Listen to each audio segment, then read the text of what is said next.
minutos y vamos a conversar con el pastor Rafael Paz, con Rafi Paz, de la Iglesia Palabras de Vida. Así es. Sí. Rafi, el pastor Rafi ha estado pues visitando algunas familias que han sido afectadas por esta tragedia, sobre todo algunas que están hospitalizadas. Vamos a empezar por ahí para que nos comparta Julio, esta experiencia. decir, todo el mundo sabe, Rafi es mi pastor, que Rafi, además de pastor de la Iglesia Cristiana Palabras de Vida, es una persona que tiene una preparación desde el punto de vista profesional de especialista en lo que tiene que ver con duelo. Incluso ustedes saben, yo siempre digo aquí, doy informaciones de que nuestra iglesia hace anualmente unos talleres de duelo que son precisamente dirigidos por el pastor Rafi Paz. Qué bueno. Sí, Julio, gracias familias, ¿verdad? O sea, por recibirme esta mañana, darme la oportunidad de compartir con ustedes en un momento que entiendo que es de tanto peso para la sociedad dominicana. Le comentaba yo a Julio antes de salir al aire que yo creo que la última vez que uno percibió, que uno sintió la sociedad en un solo sentir como lo hemos sentido a raíz de esta tragedia, probablemente en mi memoria fue la tragedia Jenna Saibar, a donde toda la sociedad se movió como en conjunto, en un tipo de repudio, en un tipo, ¿verdad? Como en ese momento, digamos, hasta de ira, de frustración.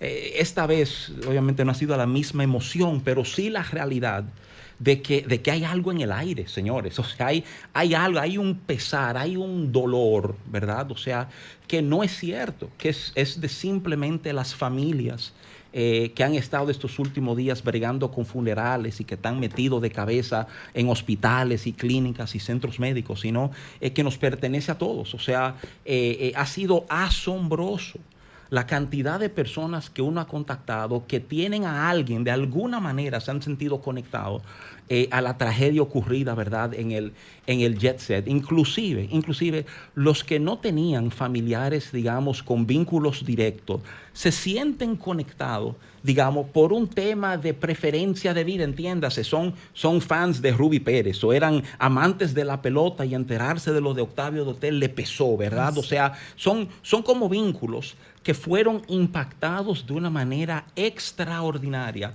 Y en esencia, hoy día estamos sentados, no ante muchas familias en duelo, sino ante una sociedad manejando una pérdida, una sensación de pérdida terrible, ¿verdad? Y yo creo que son momentos como estos a donde hay profunda necesidad de aliento, de consuelo. Son los momentos a donde los corazones están, por así decirlo, buscando de qué agarrarse, ¿verdad?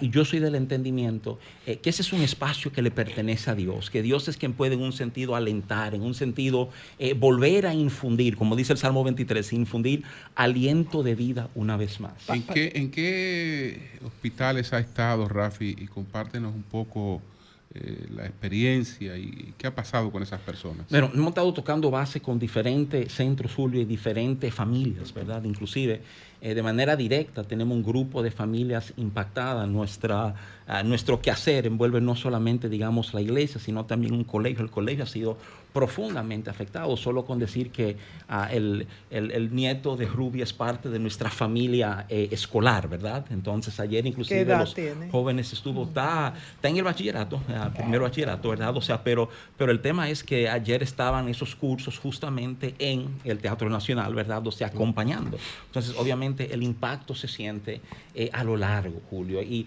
obviamente, digamos, ¿verdad? Desde el 69, que publica aquella suiza Elizabeth Kubler-Ross su famoso libro On Death and Dying, ¿verdad? Que es a donde sacamos la escala de los 5 pasos del duelo, ¿verdad? Que se manejan famosamente. Muchas personas de manera errónea entienden que los procesos de pérdida, los procesos de duelo, son procesos lineales, o sea, que comenzamos con una negación, que pasamos entonces una ira, una negociación, una depresión, para terminar entonces en una aceptación. Pero la realidad del caso es que no son procesos lineales. son procesos que a veces son zigzag y a veces mete una reversa violenta. Y yo pensé que había superado cierta etapa solo para encontrarme ahí otra vez, ¿verdad? Y son únicos, no se da igual en todo. Óyeme, ni siquiera en personas criadas bajo un mismo techo, por los mismos padres, con los mismos valores, viven el proceso de duelo de la misma forma, María Elena. Y eso es un punto curioso. Inclusive, déjeme decirle que uno de los elementos que tiende a exasperar muchos de los procesos de duelos es la realidad de no entender causa. Entiéndase, sabemos lo que pasó. Hubo un desplome que produjo muchos muertos.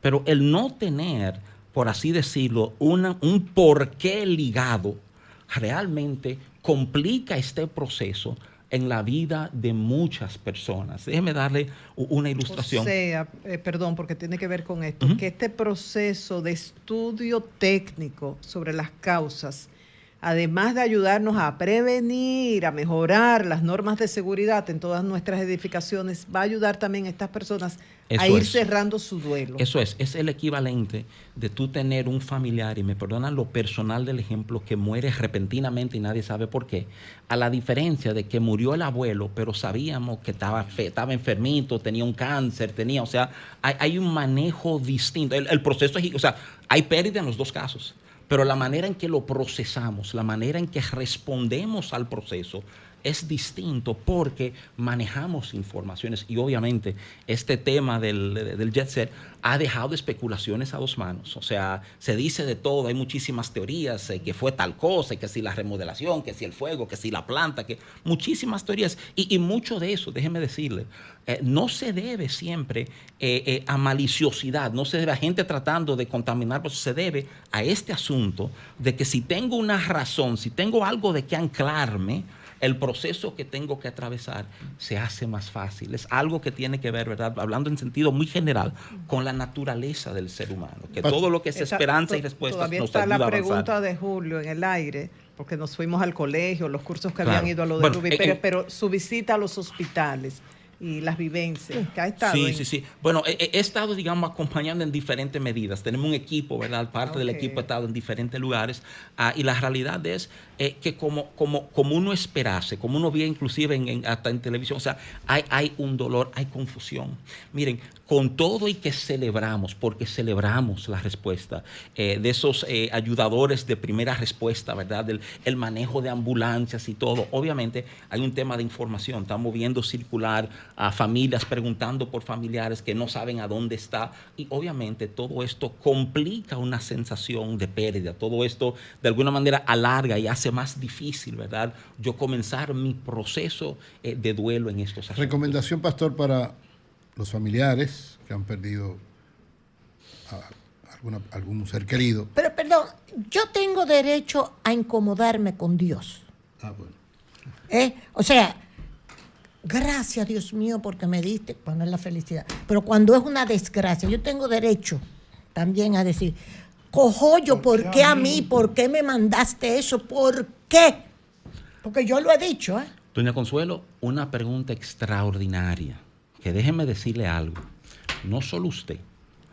La Biblia nos muestra personas, óigame, personas que supuestamente son allegados, aliados, ¿verdad?, socios de Dios en proceso, entiéndase, un Moisés, un Elías, un Jonás. Los tres comparten la realidad de frustrarse de tal manera de decirle a Dios, mátame.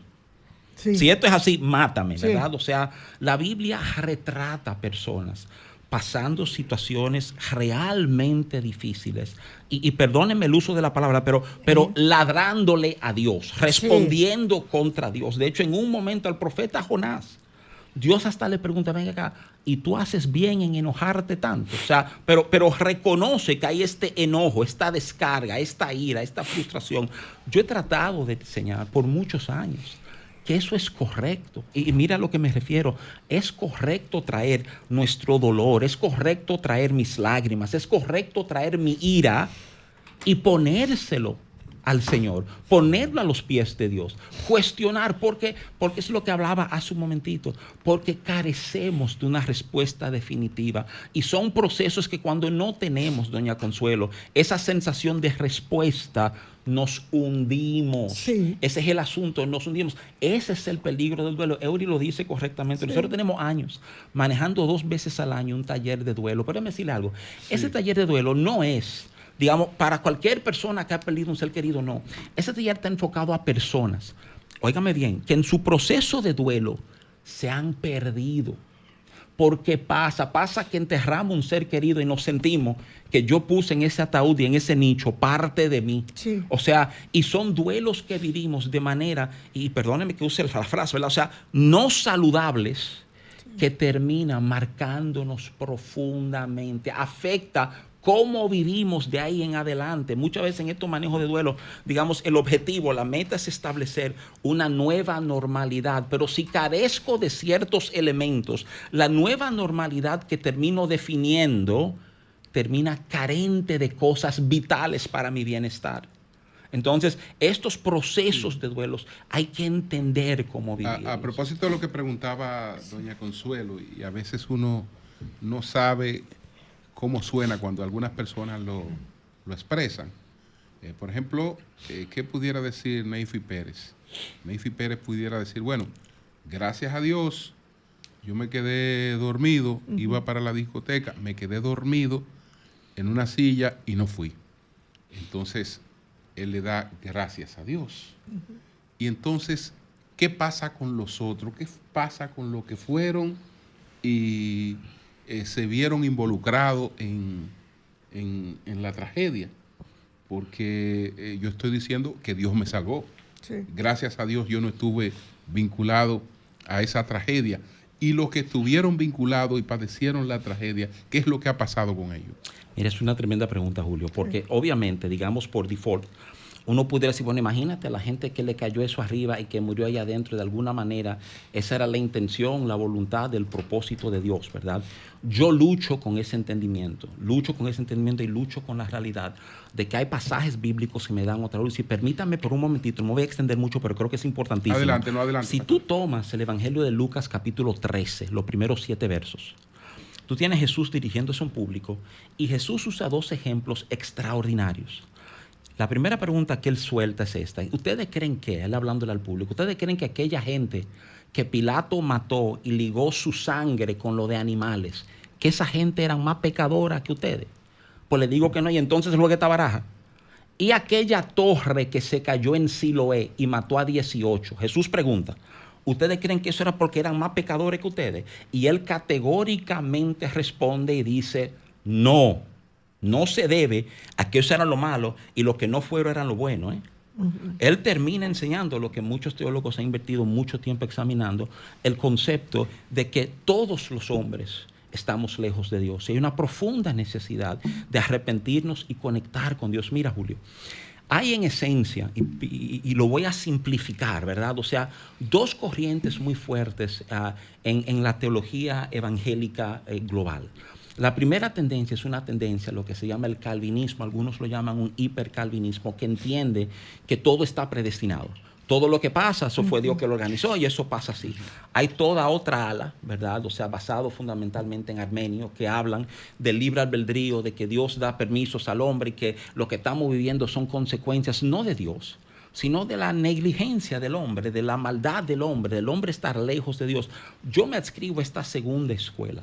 Yo soy de los que entiendo que con toda honestidad me preguntan, bueno, ¿a dónde está Dios en esto? Yo diría, ahí mismo en el jet set, sufriendo y llorando con las familias que están sufriendo y llorando. En el 1986, el ganador del Premio Nobel de la Paz es un rumano americano llamado Elie Wiesel. ¿Okay? Sus grandes obras tienen que ver con los centros de concentración de la Segunda Guerra Mundial. Él es vivió ese preciso, estuvo en Auschwitz, ¿verdad? Y con toda honestidad, en su libro que se llama Night, Noche en inglés, ¿verdad? Él describe una noche terrorífica en el cual 2 hombres y un joven son sacados a públicos y son ahorcados delante de todos los que están presentes, ¿verdad? Y él narra en el libro cómo hay una voz que se oye de uno de los detenidos también preguntando ¿a dónde está Dios? Los dos hombres mueren rápido, pero el joven duró media hora para morir en ahorca. Hay un teólogo alemán, Jürgen Mothmann, que dice, la única respuesta factible de a dónde está Dios cuando sufrimos es ahí metido en el sufrimiento. La única respuesta que da Wiesel es Dios está ahí en la horca con ese muchacho. Y dice el alemán, él dice, cualquier otra respuesta es casi blasfemia. Dios está en nuestro dolor. Señores, el símbolo céntrico del cristianismo es un hombre sufriendo en una cruz. Es un Dios que no está lejos de nuestro sufrir. El concepto, la semana que viene, yo sé que nadie está en el modo normal de Semana Santa, claro, ¿verdad? Pero claro, la semana que viene es Semana Santa. Uno estaría, normalmente estaríamos hablando de vacaciones y de canes y de playa. Pero la nota es otra ahora mismito en nuestra sociedad, en nuestro entorno.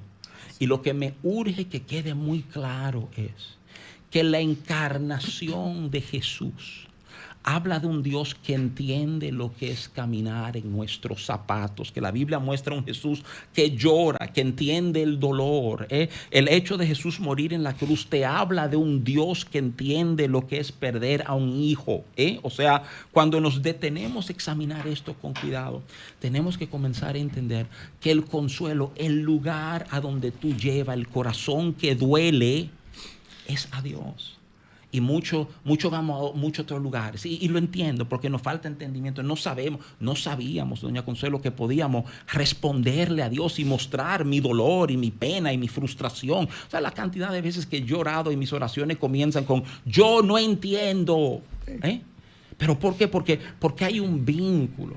Y uno comienza a entender el tipo de consuelo que Dios da. Miren, déjenme cerrar esta idea solamente diciendo Jesús lo que dijo, aparta de mí este cáliz. No, exactamente. Cuando Jesús ora, él habla justamente, o sea, en Getsemaní 3 veces, aparta de mí este cáliz, pero hágase tu voluntad, no la mía.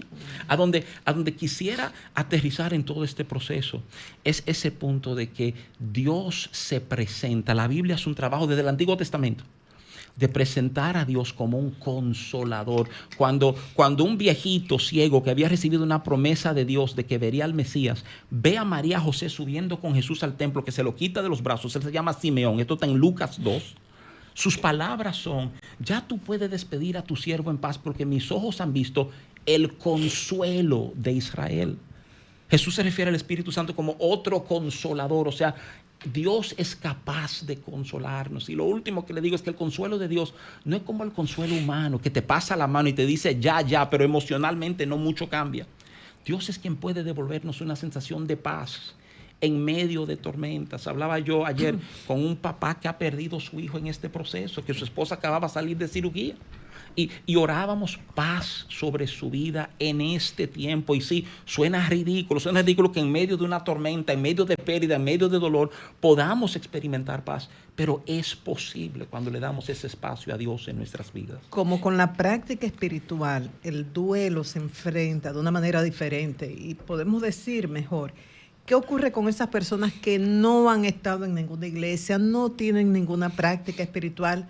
Tienen oportunidad de hacerlo en estos momentos. Acabamos de oír el mensaje de Maciel, la viuda de Dotelli, y es sorprendente porque ella dice, no entiendo, lo acepto, es como perfecto todo, dice ella, y vamos a recordarlo como lo que era, un hombre feliz y que amó auténticamente. Y eso sorprende pero es una mujer que está en la iglesia desde hace tiempo. Entonces la pregunta es, si el que no ha estado en eso puede comenzar o este no es el momento. No, Marilena, todo lo contrario. Yo creo que miren, este tipo de cosa pasa y mueve a todo el mundo a preguntas.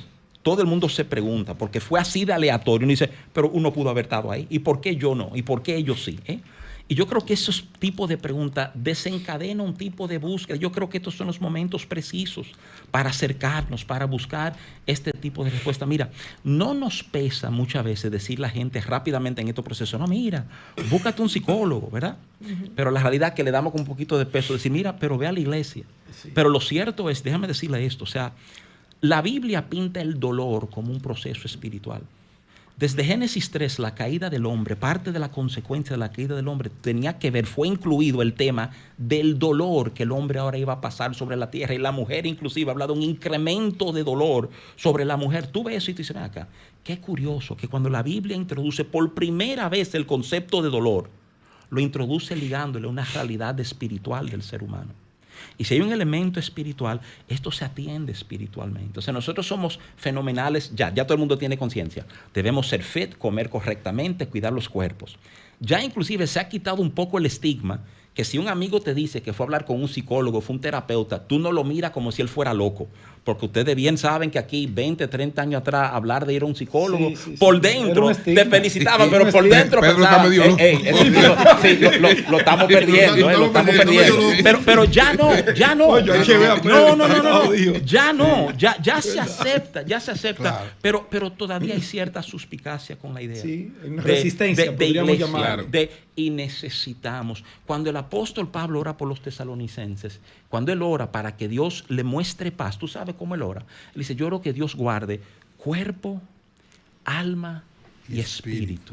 Somos seres tripartitos y en estos momentos de dolor hay preguntas espirituales. Y yo creo que eso es del tipo, y yo sé que esto suena muy duro, pero el tipo de bien que pudiera salir de un proceso como este es que personas comiencen a darle un peso a la realidad espiritual en su vida. ¿Qué hacen iglesias como la de ustedes en estos momentos? ¿Hacen jornadas de oración, de retiro, de silencio, de ayuno? ¿Qué hacen? Mira, lo primero es que la iglesia está conectada a la sociedad. Nosotros teníamos varias actividades esta semana y lo primero que hicimos fue suspenderlas.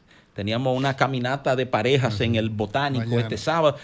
Porque uno lee la temperatura. Uno dice, espérate, este no es el momento para una caminata. Este es un momento que hay que saber, como dice la misma Biblia, llorar con los que lloran.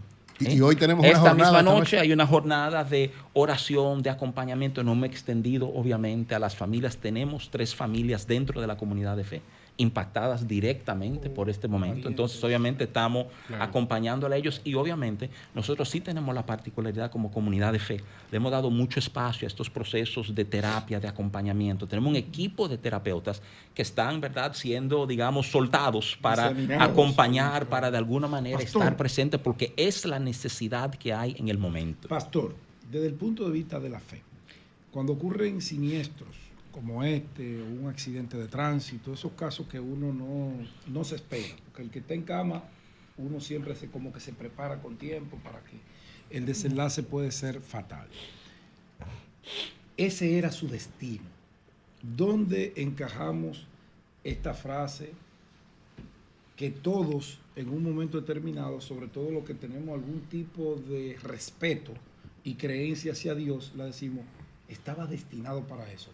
¿Existe ese destino desde el punto de vista cristiano? Pero no sé si escuchaste cuando dije un tiempito atrás que en esencia en la teología evangélica hay, por así decirlo, 2 grandes escuelas, 2 grandes líneas de pensar. Ese concepto de destino, de que tú estabas predestinado, eso pasó de esa manera, ¿verdad? Es muy propio de las líneas calvinistas de teología. O sea, que entienden esto. Hay otras escuelas a las cuales yo soy parte y teológicamente estoy formado en esas lides, ¿verdad? O sea, que entienden que no hay un destino, digamos, forjado, no hay un momento X. Diseñado por Dios cuando uno nace. Es la cosa. O sea, hay un asunto, ¿verdad?, digamos, de los pasos que vamos dando en la vida, de consecuencias a nuestras acciones, ¿verdad? Es muy curioso, también quiero decir esto con algo de cuidado, pero es curioso considerar que mucha gente cometen sus acciones, hacen lo que quieren y cuando viene la consecuencia cuestionan a Dios. O sea, en otras palabras, tú quieres dar tus pasos, pero entonces tirarle la responsabilidad. El libre albedrío.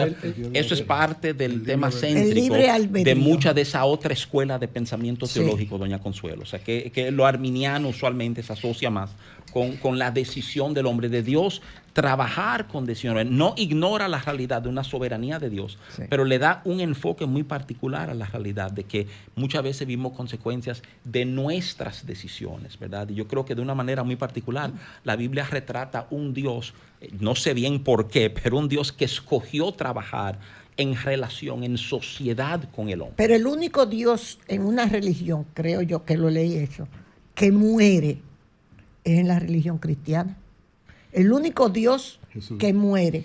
Jesús. Es la religión cristiana, después en ninguna otra religión. Depende, doña Consuelo, cómo queremos definir religión, porque, por ejemplo, Ok. en antigüedad, tanto los griegos como los romanos, dentro de su mitología, los egipcios tienen también figuras deificadas que experimentaron muerte y volvieron a vida, ¿verdad? O sea, pero digamos, de las religiones globales contemporáneas, Sí, o sea, sí. el único que asocia a un Dios, se atreve a asociar, digamos, su deidad con muerte de alguna forma, Sí. es el cristianismo. Eso El es cristianismo, absolutamente cierto, ¿verdad? sí. Y de hecho, uno puede pensar que es un tema, ¿verdad?, digamos, de debilidad, pero lo que hemos aprendido y visto que todo lo contrario. Puede ser de humanidad. Eso es un elemento de identificación. El libro de Hebreos dice que Él es poderoso para socorrernos porque fue tentado en todo. En otra palabra, hay una manera sutil de decir, entiende lo que tú estás enfrentando porque estuvo en tus zapatos, ¿verdad? Sí. O sea, es una idea, hay algo hermoso de pensar que cuando oramos a Dios, le oramos a un Dios que entiende lo que es caminar por nuestras calles, ¿verdad? Amén. Sí.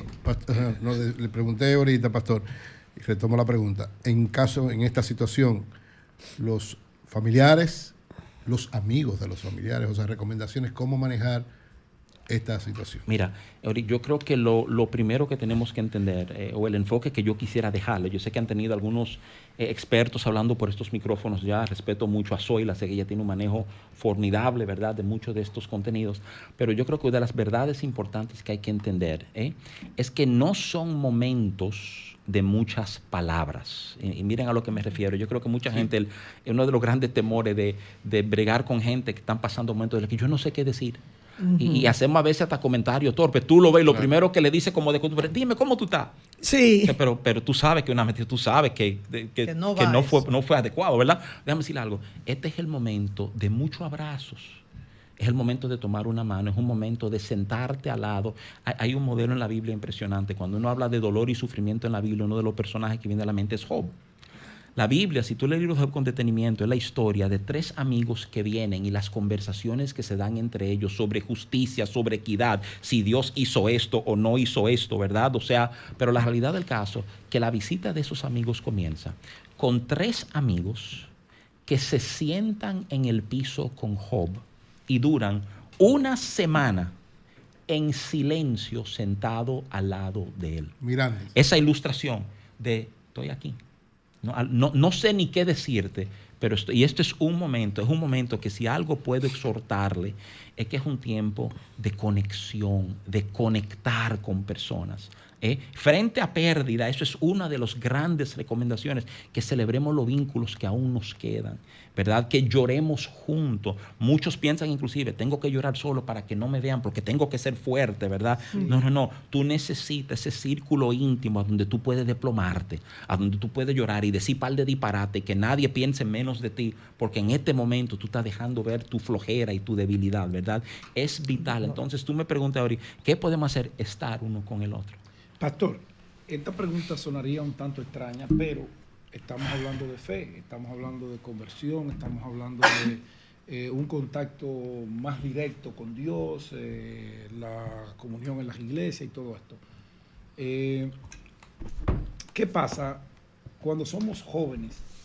Como que Dios no tiene una importancia capital en la vida de nosotros.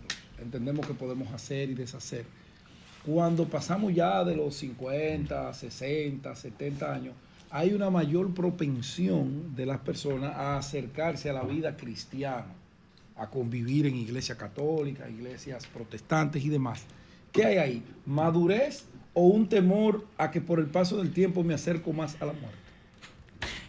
Yo creo que hay ambas cosas, Pedro. Yo creo que primero, déjame citarte, que la Biblia dice en el libro de Proverbios esto, dice: la gloria de los jóvenes es su fuerza y el de los ancianos sus canas. O sea, hay diferentes fortalezas en distintos tiempos de la vida. Y yo creo que en lo que vamos madurando en la vida, Pedro, aprendemos a darle importancia a cosas que en otro momento no le daban. Mira, yo estoy seguro que todo el mundo sentado en esta mesa ha descubierto lo siguiente, ha descubierto que por muchos años valoramos el recurso equivocado. En un momento de nuestra juventud entendemos que lo importante es el dinero. Sí. Y los que están sentados en esta mesa que ahora mismo te van a decir claramente, no, espérate, lo importante es el tiempo, no el dinero. Bien. O sea, yo ¿Qué hice con él? hasta pago para salir, para no hacer ciertas cosas, Sí, ¿verdad? O sea, claro, porque, claro. porque el ¿Verdad? tiempo, o sea, tú dices, tú cambiaste, tú vas. ¿Por qué? Porque estás más cerca de la muerte. Bueno, porque has madurado, porque has entendido algunas cosas de la vida que tú no entendías un tiempito atrás. O sea, uno que inclusive está en esa etapa, yo sé que tú estás ahí, Pedro, porque Sí, he visto en redes sociales de boda de hijos, de ese tipo de asuntos, Así ¿verdad? es, O sea, gracias. uno ve a sus hijos casándose y tú lo ves viviendo cosas que yo no vivió. El asunto que uno tiene ahora la habilidad de jalarlo y decirlo, mírame acá, considera tal cosa. Y a veces te ven como medio bueno, porque yo lo viví, porque hay un peso que le doy a la vida. Entonces sí, yo creo que mientras más vamos madurando, óyeme bien, no estoy seguro que es un asunto de edad cronológica, pero sí de madurez. Yo conozco muchas personas con muchas canas que son bien inmaduras Sí. y conozco jóvenes, o sea, jóvenes que tienen un peso, un entendimiento de cosas, pero yo creo que la madurez suma una importancia a cosas espirituales en la vida. ¿Cómo van los matrimonios en la iglesia con estas charlas de Sina y Eury, de matrimonios sanos y felices? Sí, vamos. O sea, porque la realidad del caso es que a veces yo creo que, Marilena, la gente tiene el entendimiento de que si alguien está en la iglesia quiere decir que todo anda perfecto en su vida.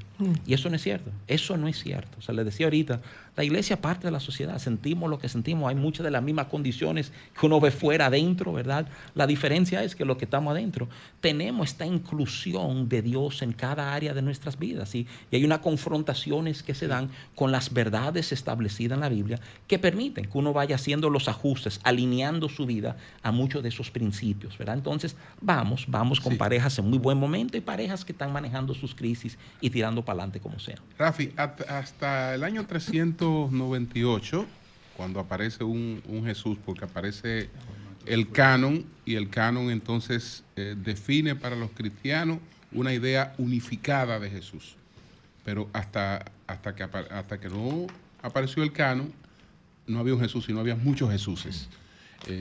Porque podíamos ser cristianos, pero el Cristo en el que creíamos era totalmente distinto, porque lo que yo leía era distinto a lo que usted leía, lo que Marilena leía era distinto. Todos teníamos una visión totalmente distinta de quién era Jesús.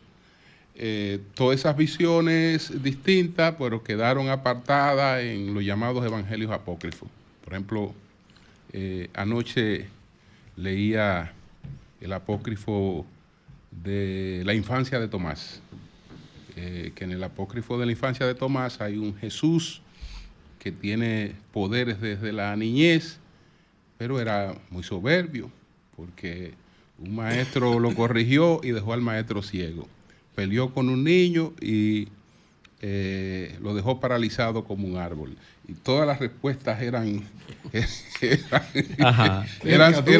soberbias. ¿Cuál es el problema? Que antes esas cosas, esos apócrifos sencillamente fueron apartados, no forman parte del canon, pero ahora esos apócrifos están pendientes, pueden surgir en cualquier consulta porque están a tiro de ji, están ahí todos incorporados a los mecanismos de la inteligencia artificial. Es decir, son textos con los que la gente puede volver a familiarizarse después que habían sido declarados en el ostracismo, que solamente la gente con algún tipo de inquietud podía ir a ellos. ¿Qué espera que pueda ocurrir con estas cosas? Mira, Julio, estoy yo pensando, hay un pastor joven dominicano que sería excelente tener este tipo de conversación con él. Se llama Fausto Liriano, es filólogo, es un PhD, muy conectado al mundo de la traducción bíblica, ¿verdad? O sea, porque obviamente hay muchas inquietudes con este tema del canon y lo que sea. Déjame dar inclusive un poquito más para atrás, curioso, que antes del primer canon, aceptado abiertamente por la mayoría de las comunidades de fe, quienes se llamaban en ese tiempo los padres de la iglesia por la época histórica en que se manejaba, el primer canon que surge no surge de parte de ellos, surge de un individuo llamado Marción, el canon de Marción, ¿verdad? Sí. Que es un canon en bromón, en el sentido de que básicamente Marción, estoy simplificando mucho una historia obviamente, establece que hay dos dioses, que este Dios del Antiguo Testamento de juicio y de fuego y de guerras no es el mismo Dios que Jesús predica. Entonces acomoda, ¿verdad?, un canon a esa verdad y como dicen muchos, ¿verdad?, o sea, de un mal sale un bien. Esto obligó a los padres de la iglesia a formalizar un canon bíblico, ¿verdad? Sino, espérate, si esto es así, vamos a tener que hablar de cuáles son los libros y cuáles son los escritos que realmente deben estar. Hay algunos errores que cometemos. Por ejemplo, nosotros cometemos el error de pensar que porque una sociedad tiene una tradición oral fuerte, pensamos que la tradición oral sufre como sufre en nuestro medio. Y la ilustración es aquel juego famoso de teléfono, que si Virgilio le dice algo a Nayib, que se le dice a Doña Consuelo, le dice a Auri, el mensaje ya cuando está llegando a Julio es muy diferente al mensaje que Virgilio cuando llega a Pedro, es otra cosa completamente diferente, ¿verdad? Cualquier mensaje irrita. No. Eso es fuego. No, ese no es mi ilustración, ¿verdad? El tema es, ¿verdad? Que entendemos. Déjalo que ahorita lo vemos. Déjame invertir.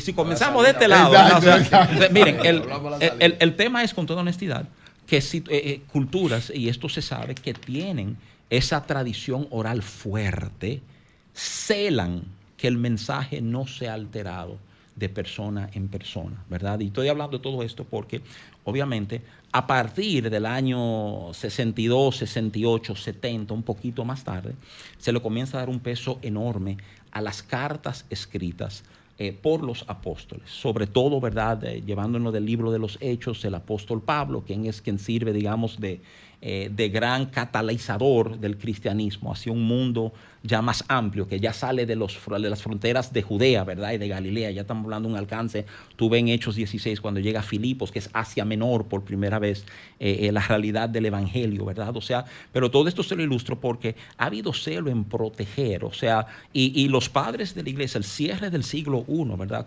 Con Policarpo, con los discípulos de Juan el apóstol, o sea, tuve mucho celo en proteger, digamos, las cartas y la figura de Jesús, ¿verdad? Lo que dice Julio es cierto, había muchísimos otros escritos, pero eran escritos que este grupo céntrico, este grupo, por así decirlo, la palabrita yo sé que pesa, digamos, autorizado, porque estaban conectados con los 12 originales, ¿verdad? O sea, no le daban cabida a muchos de estos escritos, ¿verdad? Y por eso, inclusive, históricamente, cuando se arma el canon, quedan relegados a esa situación, digamos, de apócrifos, ¿verdad? O fuera de los escritos que estamos validando. Ese es el proceso histórico. Pero lo que Julio dice es cierto, o sea, con el canon, ¿verdad? Y otras dinámicas que se dieron, hay una consolidación de la persona de Jesús. Hablando de diferentes escritos, diferentes enfoques, ¿cuál fue el rol de María Magdalena? Okay. María Magdalena es un... No, porque no es una risa desestimando en nada la pregunta, María, ¿verdad? Sino que como tan... pues tan específico. Es una pequeña provocación. No es, o sea... ¿Cómo fue? Una pequeña provocación. No, es que para cualquier cristiano... Se ha distorsionado el rol de ella, quiero saber... No, María, lo que encuentro, mi reacción se debe, ¿verdad? Que vamos como de lo amplio, lo histórico y el canon, o sea, a un personaje particular. Y sí, obviamente, yo creo que el ministerio de Jesús se destaca. Miren, yo sé que se dice mucho, ¿verdad? En diferentes movimientos sociales, y reconozco a Doña Consuelo, tú, María Elena, que están aquí como mujeres, que han hablado mucho del cristianismo, por así decirlo, poner al margen a la mujer. Pero si nos detenemos por un segundito, yo creo que vamos a ver que de todos los credos gobernantes, o se entiende en el momento popular, ninguno dignifica a la mujer como el cristianismo. Las mujeres tienen papeles protagónicos en el ministerio de Jesús, incluyendo María Magdalena, ¿verdad? Tuve un equipo, señores, el anuncio de la resurrección corre en voz de mujeres. Es esta María Magdalena, sí. María Elena, o sea, la primera en encontrar a un Jesús resucitado, a quien él le encarga, ve, dile a mis hermanos, ¿verdad? O sea, la realidad del caso es que cuando tú ves a un Jesús sentado en el Evangelio de Juan capítulo 4, con una mujer samaritana en un pozo, el pozo de Jacob, la conversación más larga que tiene cualquier evangelio de Jesús con una persona es con la mujer en el pozo de Jacob, una mujer samaritana, para colmo. O sea, y lo digo en el contexto bíblico, de que los judíos no se llevaban para nada con los samaritanos, y mucho menos un hombre, un rabino, iba a rebajarse a hablar con una mujer, ¿verdad? O sea, entonces hay esta posición de María Magdalena de entender que era primero, obviamente, una persona de cierta intimidad, de la confianza de Jesús. O sea, aparentemente tenía este espacio en el grupo, digamos, cercano a él, que muchas veces decimos, Jesús tenía 12 discípulos. discípulos. Jesús no tenía 12 discípulos, tenía mucho más. ¿Cómo tú lo sabes? Porque en un momento en los evangelios, Él manda a 70 discípulos de 2 en 2 a preparar el camino y predicarle. Ya tú estás hablando de por lo menos de 70 gente. Cuando tú vas al libro de los Hechos, capítulo 2, que estaban reunidos todos los íntimos en una habitación alta, la Biblia dice que habían 120 personas, entre ellas estas mujeres, ¿verdad? Entonces, resaltándote con precisión, y estoy pensando, María Elena, que hay una serie de televisión que se ha popularizado mucho de Jesús, The Chosen, ¿verdad? Que le han dado un espacio muy grande a las figuras de las mujeres. Y para mí es noble, es entender, espérate, es que dentro del trato, dentro de la realidad de Jesús, las mujeres jugaban un rol importantísimo. Y no solamente eso. En el libro de los Hechos, en la expansión del Evangelio, mujeres son claves en ese proceso. Cuando citaba que el Evangelio llega a Filipos, llega a casa de una mujer llamada Lidia, que es vendedora de púrpura. O sea, era una empresaria. Y era la persona que abrió la puerta para que todo esto comenzara a salir.